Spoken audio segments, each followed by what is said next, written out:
Om.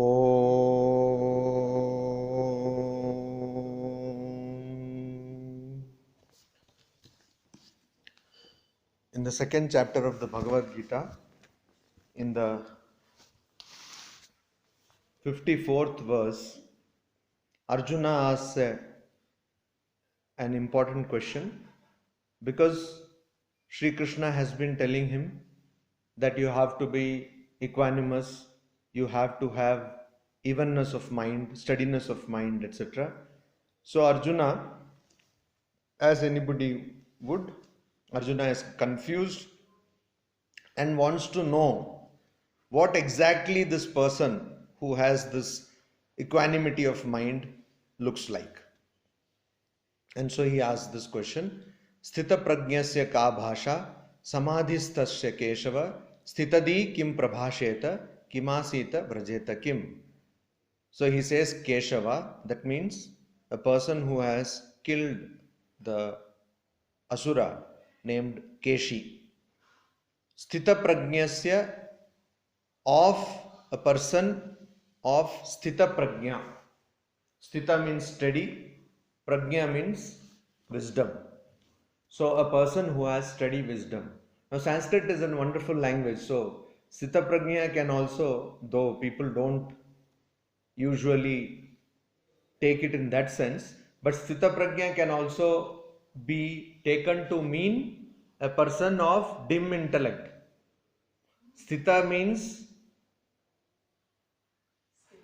what? Unmoving. One place. No, sthita can also mean which is not improving, which is not growing, which is not having any development, undeveloped, stagnant. So stagnant prajna, that means a mentally retarded person. So Sanskrit is a beautiful language in that sense, but so sthita prajna in the sense of steady wisdom. All of you are but sthita prajna in the sense of retarded wisdom. Yes? Any doubt? Because our true nature is Atman, but all of you are thinking that my true nature is body. Yes. So you are retarded. See, otherwise why Shankaracharya should say Mudhamate? Shankaracharya says Bhaja Govindam, Bhaja Govindam, Bhaja Govindam, Mudhamate. So it is not I who was saying. Samadhistasya, and also a person who is merged, samadhistha, means one who is established in samadhi. Samadhi means sama plus adhi, means a person who is established in meditation, in the stillness of mind, one who has controlled one's mind. Ka bhasha, what is the, not what is the language, but bhasha means what is the paribhasha, description. How do you know that a person is a sthita prajna? Is a person who is established in samadhi. Sthita di, and also sthita, study of the wisdom. Kim prabhasheta, what does that person speak? Kim asita, how does that person sit? Means how does that person behave or conducts oneself? Kim vrajeta, vrajeta means walks. So how does a person sit? How does that person walk? One who is sthita prajna, of steady wisdom, sthita di, of steady intellect, and sthita samadhi, samadhistha, means one who is established in samadhi. So how does that person walk, sit, etc. is meaning how does that person conduct oneself? What happens to the person? So this is what people want to know. This is a general question. Arjuna has asked, but everyone comes to the ashrama and asks, have you seen any person who has known God? Or how does that person look like? How does that person walk, etc. or talk, etc. So people don't see the qualities which Sri Krishna will be telling now. People see something else. So it is not sufficient if you have these qualities in today's world. If you are a knower of Brahman, it is not sufficient if you have these qualities. Which are the qualities of a knower of Brahman? Because then you will not have good TRP ratings. For good TRP ratings, you should speak in good English. You should have a good dress. then you should smile in between like this. Goody person. No, you should smile in between like this. Then you should tell some prediction you should make which will become true. Then you should be able to do some miracle. If you can do all of these, then you will have good TRP ratings in Sadhana channel, Asta channel, and so many other channels. And people will come and interview you, etc., etc. It might not have anything to do with spirituality, or it might have nothing to do with spirituality, but this is what people want. So people always want what they want to hear. What if someone comes and tells that you can realize God and also you can enjoy sense pleasures? Then people are, wow, wonderful. This person is so knowledgeable and this person has got so much of wisdom. So people usually ask this question: how does a person who has Brahma Jnana look like? And then there are other people also who will say, he says or people say that that person is a God realized person, but does not look like one. Does not look like one. How do you know who is a God realized person? You are a stupid fool. In the worldly life you are immersed.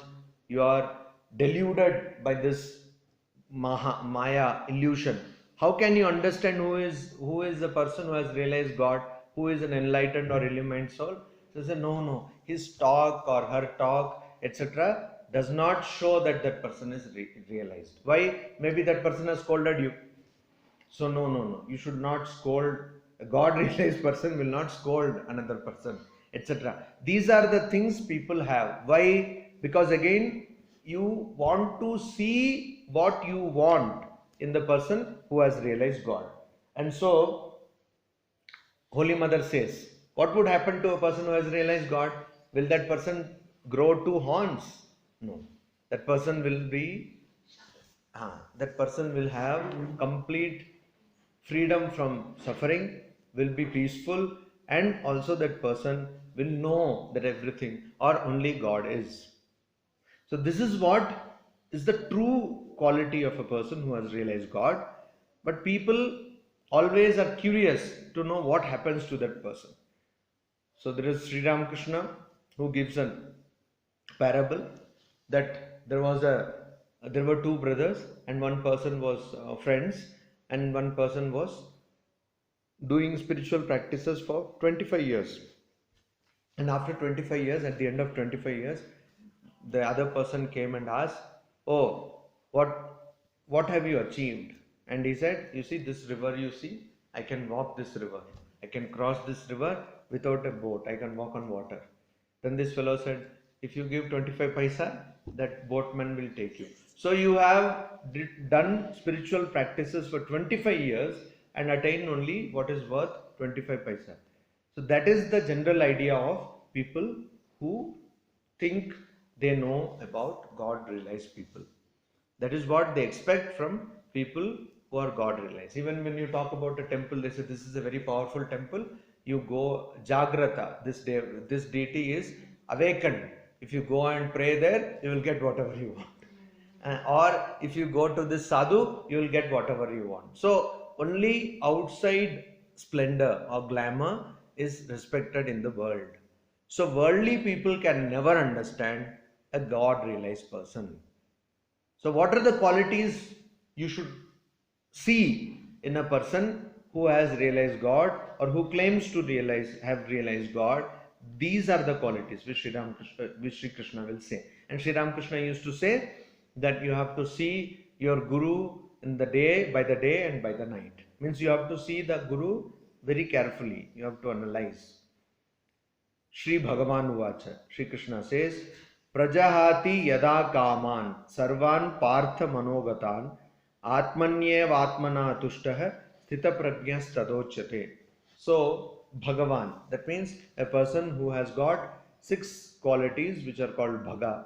A person who possesses these qualities is called Bhagavan. So Sri Bhagavan Uvacha said, Partha. Partha means one who is the son of Pritha. Yada, when sarvan, all, manogatan, of the mind, means that manogatan means that which arises from the mind. Kaman, desires, prajahati, you give up. Atmani eva, and in self alone, Atmana, by the self, Tushtaha, you are satisfied. Tada, then Sthita Prajna, of steady wisdom, Uchyate, is said. So there comes a stage in spiritual life when if somebody asks you, what do you want to do? Nothing. What do you want to have? Nothing. What do you want to study? Nothing. What do you want to meditate upon? Nothing. So there comes a spiritual stage in spiritual life. Of course, it is the highest stage in spiritual life when you don't want anything. Why? Because you know that there is nothing to be desired. Because you are aware that you are not different from the ultimate reality, that is Brahman. When you are aware that you are not different, you are identical from Brahman. You are identical with Brahman. When you are aware of that, then you really don't need anything. You don't want anything. So you are content. Atmani eva atmana tushtaha. That person is content in oneself. That person is content in oneself. You don't need any other thing. So Brahman, if one's true nature is Brahman, Brahman doesn't need anything, no support. It is Swayam Samvedya. It is self-revealing and it is self-supporting.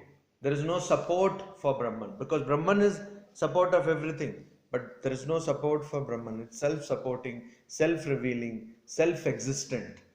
If your true nature is that, then you will not want anything. You will be content with whatever you have. Atmani eva atmana tushtaha. By the self and in the self, one is satisfied. And whatever comes in the mind, gives up. Whatever desires come in the mind are given up. Only when the desires which come in the mind are given up can one attain this stage. So you see, the first feature or the first characteristic of a person who is Sthita Prajna, of steady wisdom, is this. That person will not have any desires and will be satisfied in oneself. That is the first characteristic. So if a person says, I am a knower of Brahman or I am an illumined person, and then says that, okay, you come and you listen to my lecture, and if you listen to my lecture, you will have to pay so much amount. So how can that person be a God realized person? It cannot be, because that means you have desires. If you have desires, then you cannot be a person who has realized God. If you have realized God, you cannot have any desires. So you will be satisfied with God alone. There will be no other desires in your mind. If you have desires, that means you have not realized God. So this is the first condition. First condition is no desires, and one should be realized, one should be satisfied in oneself. Then he says, so this is actually answering Sthita Prajnasya ka bhasha. How will you describe a person who is Sthita Prajna, who is Samadhistha, who is of steady wisdom and who is established in Samadhi? So this is the first characteristic. That means it is very important to kill the desires, to kill the mind. You have to kill the mind, to finish off the mind. You have to become mindless, not in the ordinary sense of the word, but in the spiritual sense of the word. You have to kill the mind. Not that. fly. Dukkheshu anudvigna manaha, sukheshu vigata sprihah, vitaraga bhaya krodha, sthitadihi muniruchyate. So this, to my mind, is one of the most important shlokas of the Bhagavad Gita. And to me, this is the ultimate spiritual practice. So what one has to do? One has to do this dukkeshu, in misery, in adversity. Anudvigna mana. Udvigna manaha means disturbed mind. Anudvigna manaha means undisturbed mind. So a person has to be in misery undisturbed, unperturbed. Sukheshu, and in happiness, vigata spriha, without spriha means desire, without hankering. So in dukkha one should not have disturbance, in sukha one should not have hankering or attachment. Vita raga bhaya krodha, and vita should be free from raga attachment, bhaya fear, and krodha anger. So later on in this very chapter, in the 62nd and 63rd verse, Sri Krishna is about to tell how these things are generated. So by raga, by attachment comes fear. Fear of losing, fear of being conquered, fear of being killed, destroyed. Then out of attachment comes anger of not attaining something. Swamiji says anger is crystallized lust. So of not attaining something, that is anger. Muni means a person who is of controlled mind. Sthitadihi, of steady wisdom, uchyate. So a person who is not disturbed in misery, in suffering, does not get attached or does not have desires in happiness, and has freed oneself from attachment, fear, and anger, is called sthitadhi, is called one of steady wisdom. So in the beginning, he gave the answer to Arjuna's question, who is Sthita Pragya?